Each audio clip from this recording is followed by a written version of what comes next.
大家好，欢迎收看今天的面具人。今天是2021年的3月6号，星期六，66大顺。前段时间面具人一直在讲国内的新闻，因为面具人之前也说了，今年过年是你们能过的最后一个好年了。过完了这个年，大家就要一起迎接新纪元了。这两会还没开完呢，今天也没什么消息告诉你们。说实话，是有一个消息的。只不过呢，我今天不能讲而已，这是个劲爆消息。面具人，我想让子弹再飞2天。先更正一下昨天节目中的一个口误啊，昨天我在讲比特币的时候说错了一个数据，就是比特币之前创下的4万新高，我给说成了去年的新高了我想要表达的是，4万刀就是比特币的一个兜底儿的分水岭。大家可以谨慎的观察一下啊。那么咱们今天来聊聊国际新闻啊。哎呀，在美国的华人们请小心了，包括猫神女士呀。猫神女士在美国吧？面具人今天想要代表面具帮的成员啊，和猫神女士好好的谈谈心。我今天不会带有任何的敌意和挖苦啊，纯粹是为了聊聊咱们海外华人的民生问题，以及华人的民主进程问题。然后呢，在节目的最后啊，面具人也会给大家带来最近观众们一直在催更的心理学的干货环节，来讲讲花式培养奴才的心理操控模式。今天的这个节目，我是凝聚了很多心理学干货心血的，也希望你们能仔细听完。今天面具人，我毫不夸张的给你们说，我节目的后半段要讲的心理学的内容，真的是能够改变你们命运的。有很多人之前听了面具人的节目，自己现在能够自立自强的人，还专门写邮件来感谢面具人的。只是面具人我低调，我不说，我这个人不喜欢沽名钓誉。那我告诉你们啊，今天的这个节目，你们更应该仔细听完喽。美国现在出了一份民调啊，哎呀，这个民调对咱们华人，尤其是美国的华人，非常的不妙呀。美国的智库皮尤研究中心3月4日发布了一份民调，显示接近90%，具体数字为89%的美国人视中国为竞争对手或者是敌人，而非合作伙伴或者是朋友。不仅如此，美国人还对习近平的信心进一步下滑。那这是很不正常的事儿吗？反正美国人怎么想，习近平无所谓。习近平现在更在乎什么缅甸呀、斯里兰卡呀、非洲这些2、3线国家的想法，因为习近平要玩他的农村包围城市嘛。所以呢，美国人讨厌中国人并没有什么不正常的，反而呢符合习近平的战略规划。为啥？你听我接着给你们讲嘛。这个民调显示了，超过80%的美国人对习近平正确处理国际事务的能力表示信心很低，或者是没有信心。仅有15%的美国人认为习近平能够正确的处理国际事务。调查结果还显示，只有9%的美国人认为中共是美国的伙伴 partner。1/3的美国人和大多数的共和党人将中共视为美国的敌人。另外一家著名的民调机构盖洛普公司3月1日发布的民调显示，受访的美国人中79%对中共持负面看法，仅有20%的人对中共抱有好感。这是盖洛普自1979年开始调查以来的新低，也是最低啊。即便1989年6月爆发了天安门的事件，同年8月的民调显示，受访的美国人中仍然有34%对中共有好感。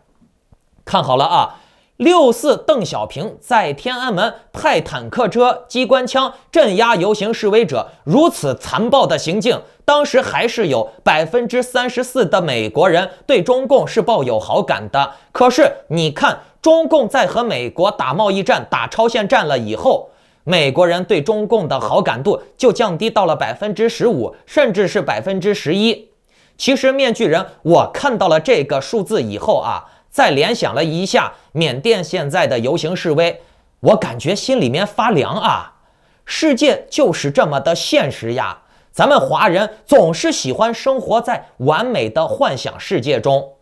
大家仔细看好了啊，中共虐杀自己国民的时候，还有将近一小半的美国人是支持中共的，这就证明了中共对自己的国民作恶，相当可观的一部分美国人是几乎无所谓的。但是中共要是侵害到了美国人的利益了，你看这个差距很明显就出来了嘛，降低到了11%。其实这也是很正常的，自私是动物的天性，人类也是动物嘛。美国人他不仅不在乎中国人的死活，其实呢对缅甸人也是一样的，都是一视同仁的。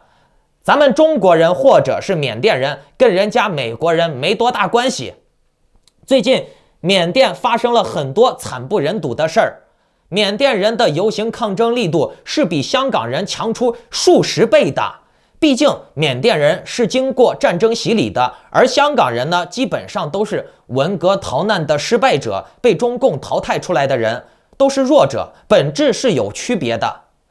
缅甸人短短1个月就爆发了数次暴力袭击政府的事件，香港人抗争了2年，几乎没有暴力袭击过，这就能看出高下了。那这就很简单了吗？民众采用暴力的方式，那政府就采用更加暴力的方式回击嘛。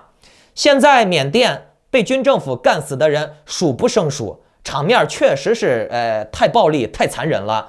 有些话呢因为和谐因素啊，面具人我都不能把场面放给你们看，我也不能非常精确直白的描述那个场面，否则呢我这个节目就发不出来了，你们也就看不到了，我也不能帮猫神说公道话了。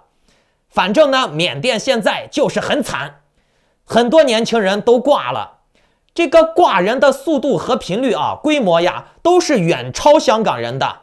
香港抗争有多惨，缅甸就在这个基础上再乘一个10。但是你们看好了啊，美国政府到现在对缅甸的事情反应还是比较消极的。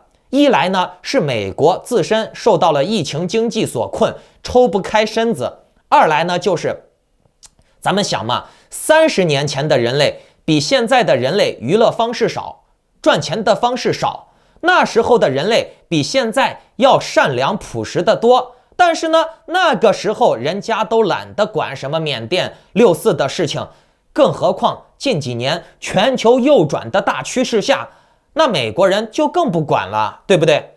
所以美国现在对缅甸的态度也是非常的消极，咱们也是能理解的。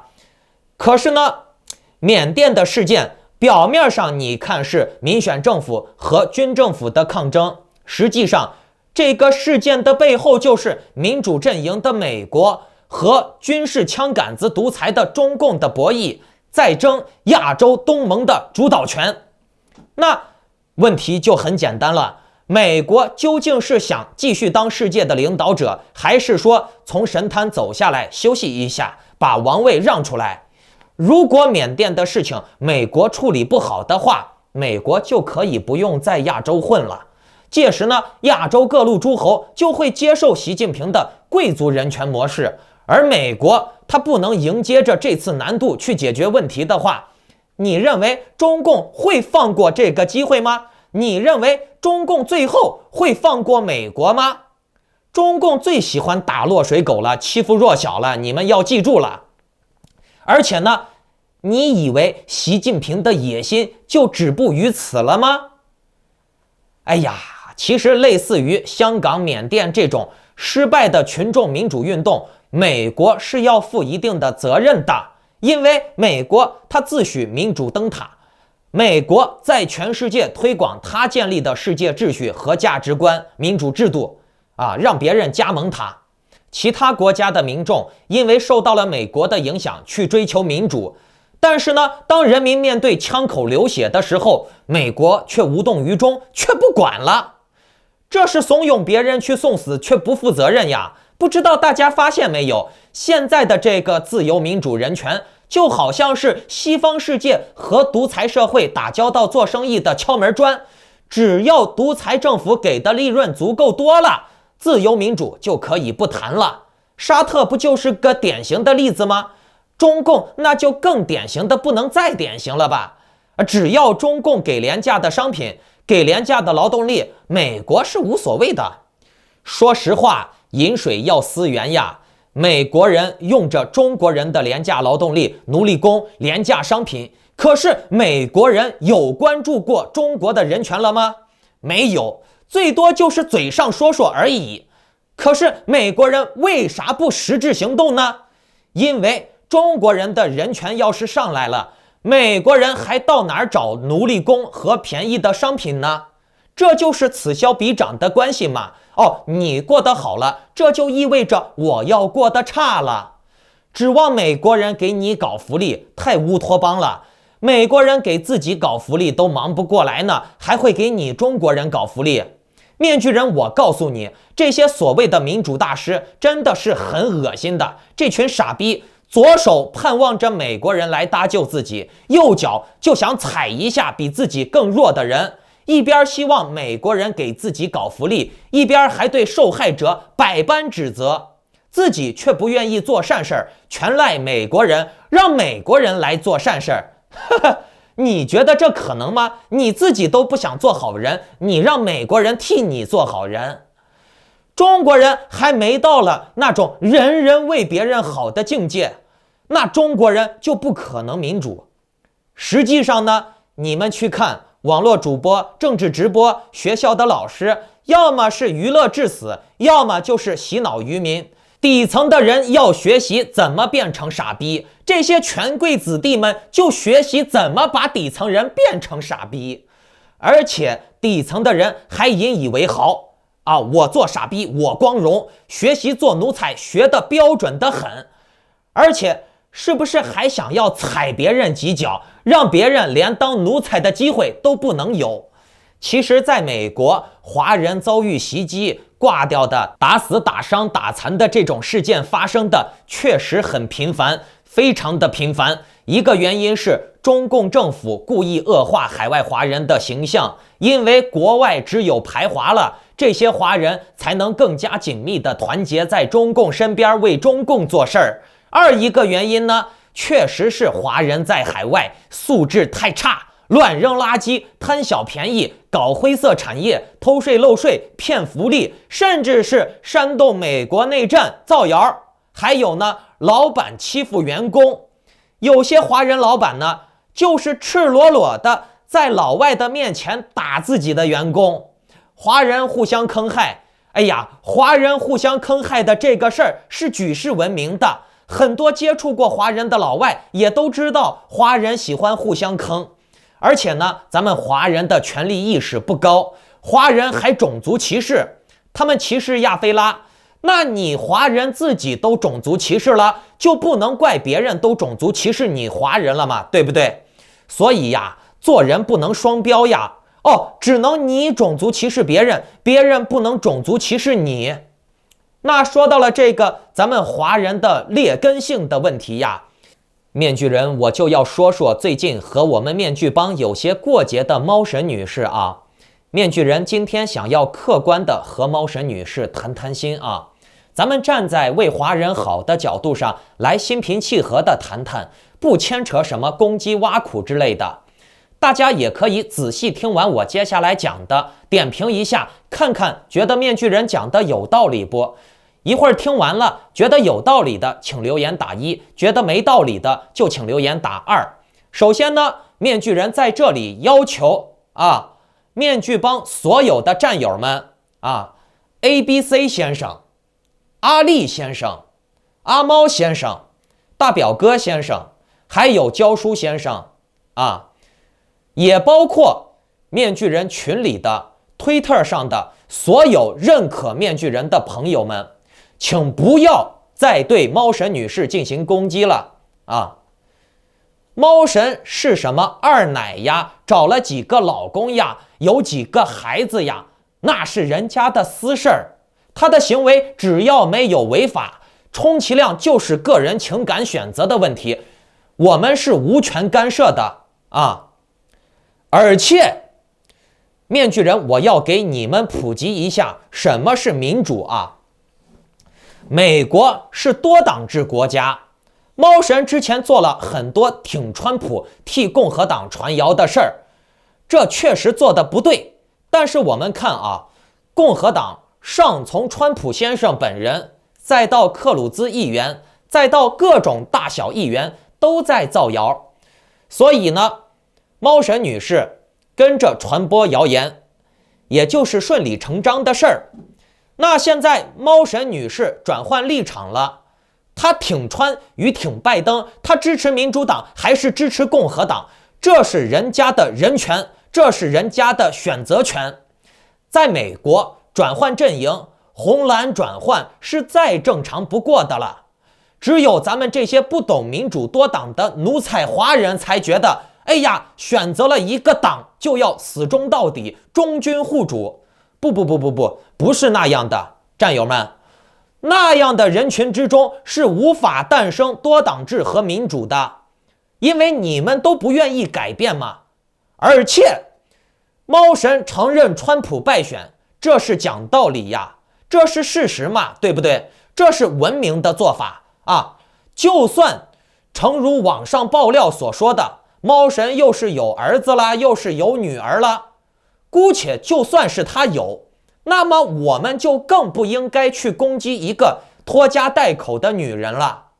祸不及家人呀，猫神她作为一个女的啊，就按照网上传的，她没有专业技能，英语不好，那这种情况在美国生存是比较艰难的。如果说挺川让他能赚到一些流量钱养家糊口，我们要能理解，他无非就是拿一些大纪元呀 Fox 呀这些稿子来念，蹭一阵东风而已，赚钱嘛，养家糊口，养孩子嘛。美国的媒体不也都是有自己的立场的吗？美国的媒体不也是天天互相攻击对方的吗？他猫神不是造谣中心吗？而且猫神他自己已经把所有的传谣的视频删除了，并且他本人也已经声明澄清了，不再乱讲了。那些谣言也不是他猫神自己造的，他只是搬运。而且猫神他现在开始反对那些造谣破坏美国民主制度的川粉了呀。大选结束后，猫神当时就认输了，承认自己选败了，选错了。那人家猫神说得很明白了呀，他支持谁是他的自由嘛，这不就对了吗？猫神支持川普，又或者是猫神支持拜登，这是人家的人权，这是人家的民主嘛，你不能干涉，对不对？再说了，你看猫神容易吗？又没偷又没抢，又没有杀人放火，仅仅就是因为政治立场的不同挺拜登的要置他于死地，川粉们骂他是叛徒。面具人我就说，至于吗？还要攻击人家的孩子，人家猫神有孩子就算有，那孩子也是无辜的嘛。你说把猫神废了，让他赚不到钱了，他的孩子也要跟着吃苦呀，对不对？在美国的民主制度下，好好培养一个孩子，那猫神的孩子说不定能长成个人才呢。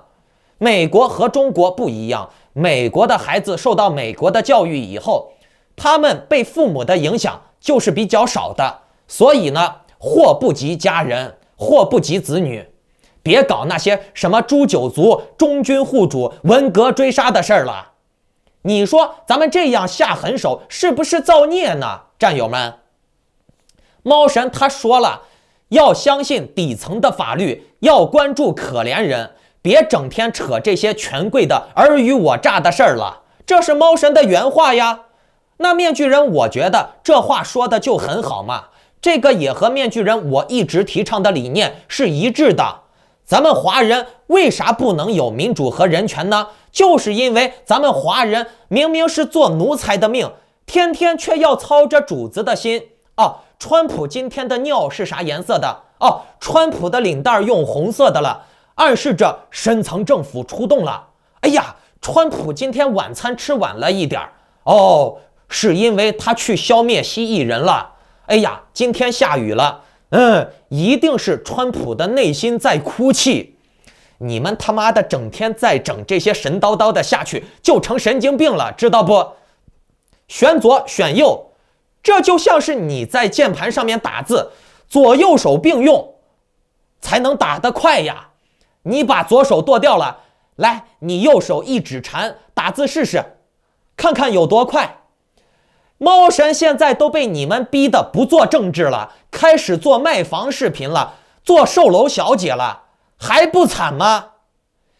所以各位面具帮的战友们， ABC 先生、阿力先生、阿猫先生、大表哥先生，还有焦叔先生，之前攻击过猫神的战友们，请你们不要再攻击猫神女士了，得饶人处且饶人。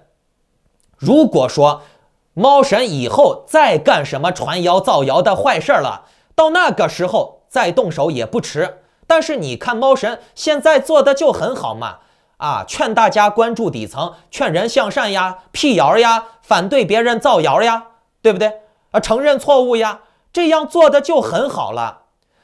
而且我们的敌人不是猫神，我们的敌人是华人的这种无耻作恶、无底线、毫无善念的劣根性，这才是我们的敌人。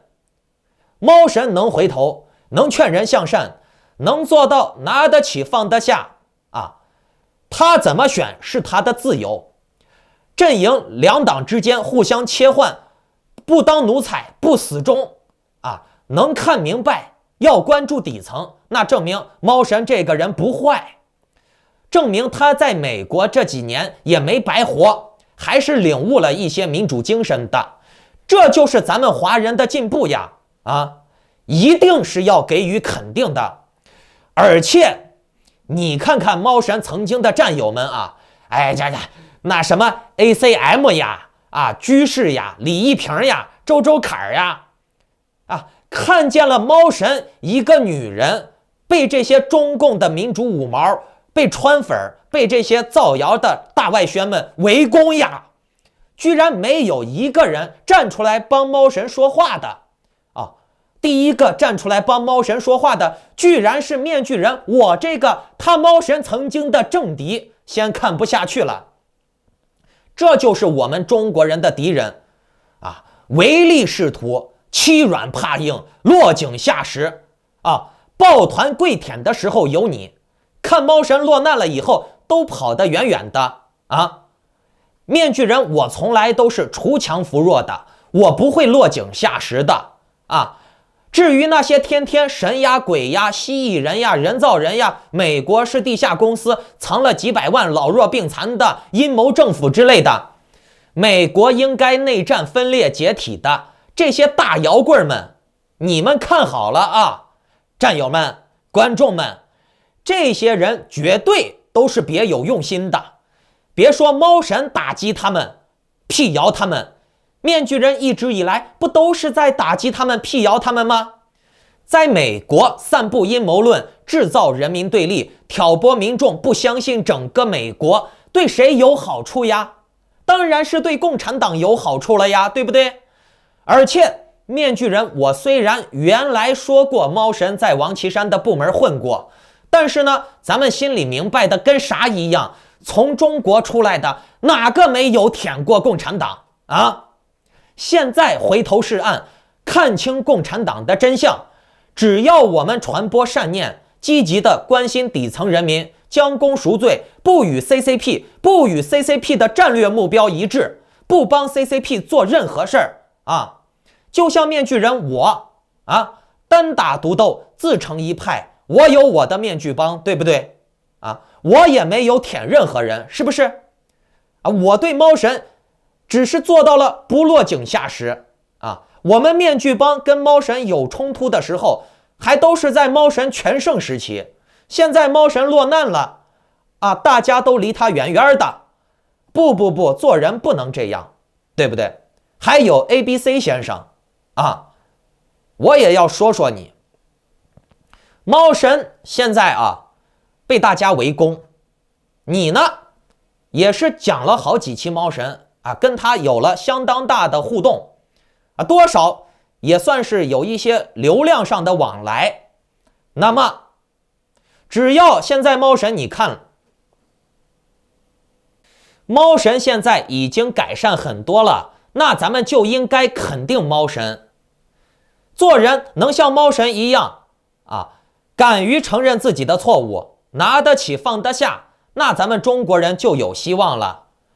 反而呢，那种死舔狗死忠到底，现在为了点狗粮继续造谣的，为了那点破钱无耻无底线的欺民骗民的欺民贼那些人才是我们真正的敌人而且大家现在仔细去观察猫神猫神现在已经收敛很多了，猫神女士也已经很多次承认自己的错误了，这对一个好面子的女人来说是很不容易的了。大家跟女生打过交道的人应该都知道，女孩子好面子，你很难让她自己正面打自己的脸，承认错误的，对不对？能做到这一点的女人不多。面具人，包括面具帮，还有面具人的观众朋友们、战友们，我相信我们心里面都知道，我们不是中共，我们也不会把人往死的逼，把事情做绝了，那你非得要把猫神逼死、逼傻、逼疯了、逼绝户了，你就高兴了吗？那这和中共又有啥区别呢？把人斗到死，那是文革做派，而我们是要让人变得更积极，这才是我们面具帮的目的。不要像油管上面这些歪瓜裂枣的，什么老鼠人呀、马呀、猪呀、老黑呀、小黑呀，到现在还在天天的宣扬美国要死了，美国的政府是假的，美国的司法是假的，那你这不是害美国呢吗？猫神现在人家说了，相信美国的司法相信美国底层的法律，就冲着猫神现在回头了，认可美国的司法，相信美国的民主制度与两党无关是美国，懂了没？共和党、民主党都是美国的党。在这里，面具人、面具帮都要替美国感谢你猫神，相信美国这是礼节问题，这个不牵扯尊严，懂了没？这个是道德问题。那面具人也感谢在座的所有相信民主制度的人也感谢相信司法独立的各位。如果我们对这种根源性的东西都失去信念了民主制度、司法独立，我们对这些东西都失去了信任度了，认为什么深层政府全被蜥蜴人掌握全球了美国的民主世界的民主世界的司法独立都是假的，全球是一体的全球都被深层政府、影子政府掌握了一个帝王统治一个地球，那这不就是和习近平一样的梦想吗？想做酋长，宏图霸业，直接否认了人类多元文化的多样性了吗？全球都是一体的，全球都是被罗斯柴尔德家族控制的，所有的全球人不管肤色都是这一个家族的奴隶，都跪拜这一个王，你觉得可能吗？这他妈不还是奴才封建帝王思想一统全球的思想吗？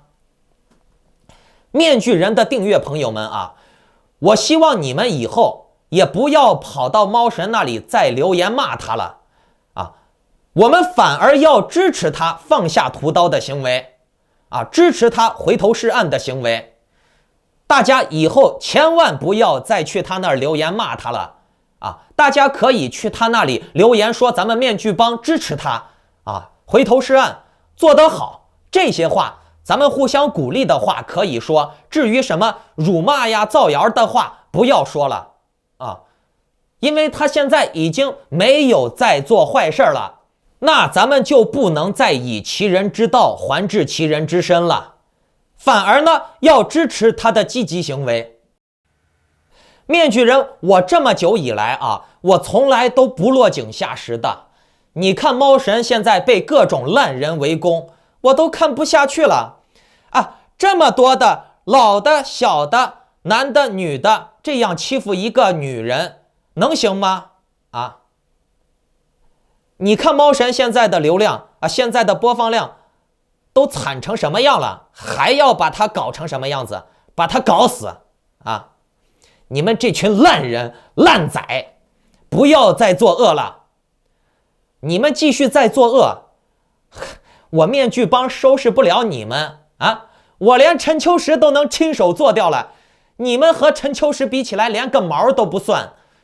总之呢，猫神在没有继续作恶之前，再对猫神进行追杀的，就是和我面具帮众人为敌了。我干死你们的办法太多了，哈哈啊！如果猫神继续造谣，那就当面具人我这话没说过啊！你们该怎么样就怎么样。大家赞同面具人观点的请打1，不赞同的请打2，并附上理由。你们看啊，现在网上各种反制的，说什么预防针会造成人绝育啦，什么阴谋政府啦，五行八卦啦，奇门遁甲呀，养小鬼了，这些迷信的东西，其实就是为了引导人们如何听话的。面具人来给你们讲点心理学的干货啊！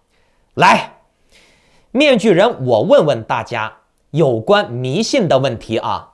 你先把你自己置入一个迷信人的状态里。好，当我告诉你，你周围有超自然的力量，比如小鬼、鬼神要迫害你，让你走霉运，你自己就会心理暗示知道你自己是无法与超自然力量抗衡的，对吧？好，那我这个大师既然告诉了你这个问题，你肯定会认为，我这个大师能发现问题，我就能解决问题嘛？发现问题是解决问题的第一步嘛？ OK， 那你会不会听我的话？同样的，你的生活不如意，被政府吊打，我现在告诉你，还有一个比现在这个吊打你的政府还要强大10倍的影子政府，蜥蜴人政府，等于我把你的绝望又在无形中放大了10倍，那你就会更加的绝望。但是呢，我在这个时候告诉你，我是被与影子政府抗争的光明政府选中的代理人，我是来考验你的。如果你能通过考验，你就能加入我们光明的正义政府。这样你会不会听我的话呢？看，首先我让你处于无力反抗的绝望心理状态，然后呢，我是那个唯一能给你希望改变你命运的人，那你也只能听我的话了，对不对？说到这儿，面具人，我通过以上的简单的心理引导，就是想让大家知道，弱者和迷信是密不可分的，并且呢，奴才和迷信必然是一体的。中国有很多人是迷信的，这迷信主要指的是占卜算命，其实阴谋论之类的阴谋论和算命其实都是一回事儿。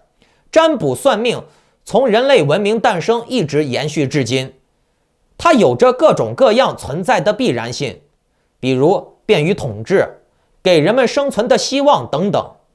前来算命之人，或者说相信迷信之人，一定是觉得自己对自己的命是无能为力的，自己是无法预知自己的未来的，自己无法掌控自己的。可奇怪的是，既然自己是无能为力的，无法预知的，那么为什么又会找别人来给自己预知，甚至请求别人帮自己改变呢？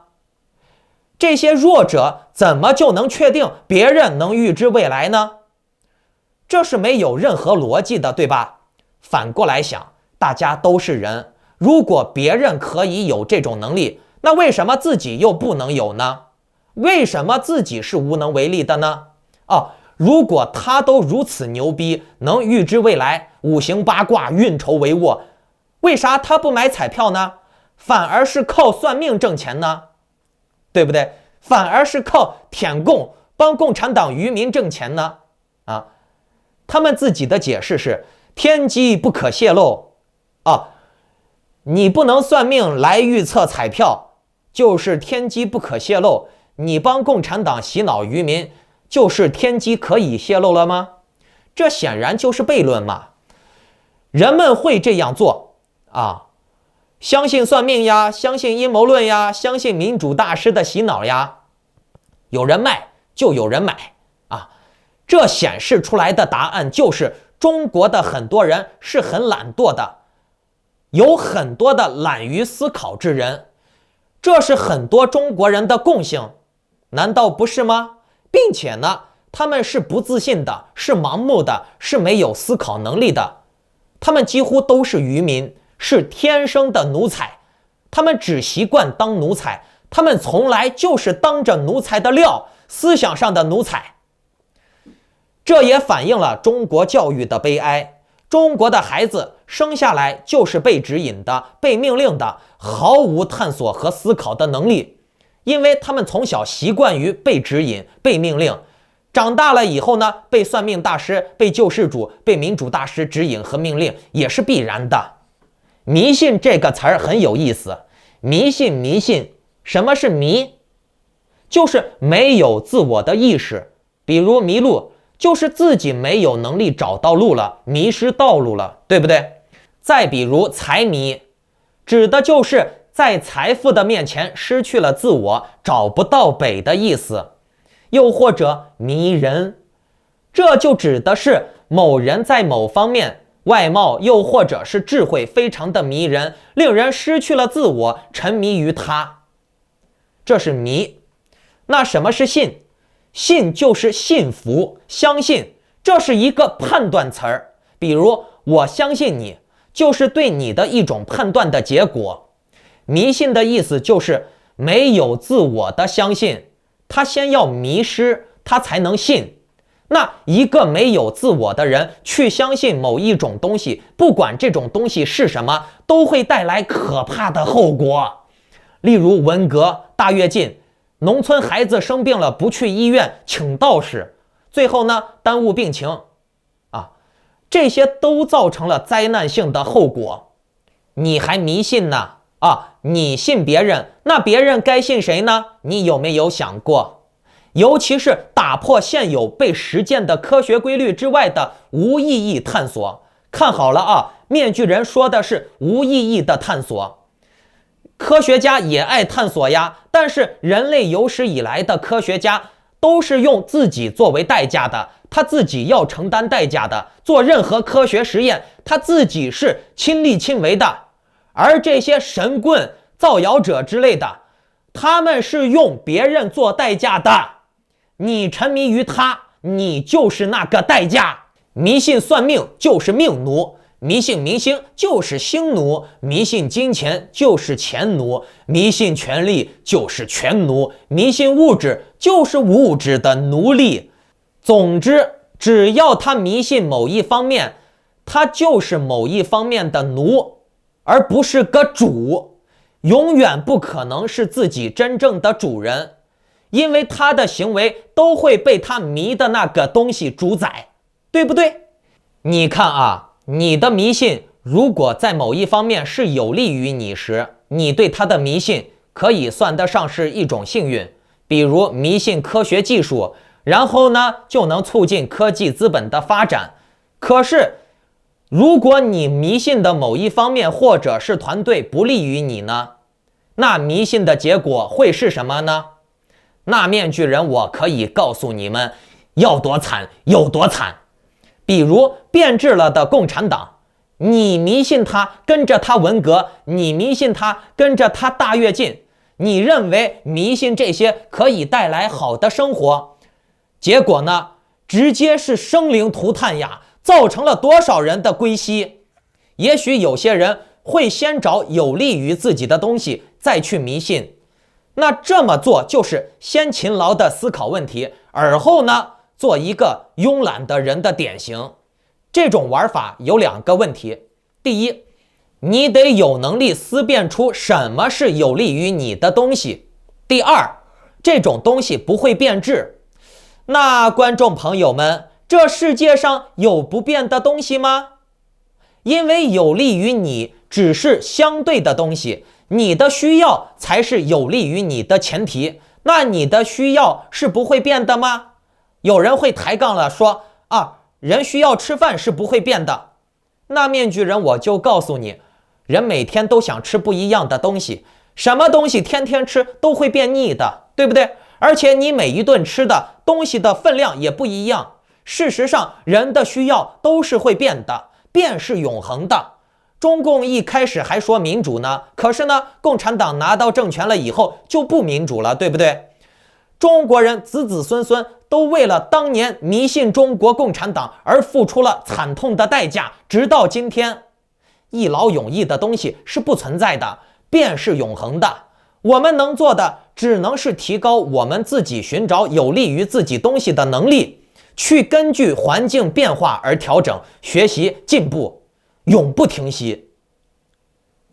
包括美国的民主党、共和党全世界的人民领导人都是会变的。